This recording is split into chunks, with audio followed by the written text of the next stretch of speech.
मुंडे जनसेवा पॅनलला आणि पंकजताई मुंडे ताई आणि धनुभाऊच्या पॅनलला दणदणीत विजय मिळालेला आहे. 95% पुढे आमच्या पॅनलला मतदान मिळाले आहे. एक निकाल आता भटके नियुक्तमधून निकाल लागलेला आहे आणि पुढचा पण निकाल असाच लागण्याची शक्यता आहे. शरद पवार गटाची या निवडणुकीमध्ये रस्सीखेच बिलकुल नव्हती. 3 डिपॉझिट जप्त झालं त्यांच्या उमेदवारांचं. 3 उमेदवार त्यांनी त्यांना उमेदवारसुद्धा मिळाले नाहीत.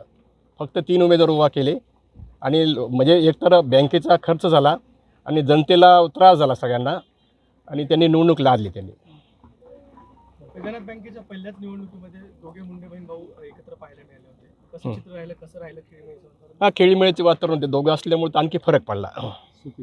सोपी निवडणूक झाली. या निवडणुकीत राजाभाऊ खड यांनी आपला उमेदवारी अर्ज कायम ठेवून आव्हान दिलं होतं, पण मात्र या ठिकाणी पराभूत व्हायचं पाहिजे.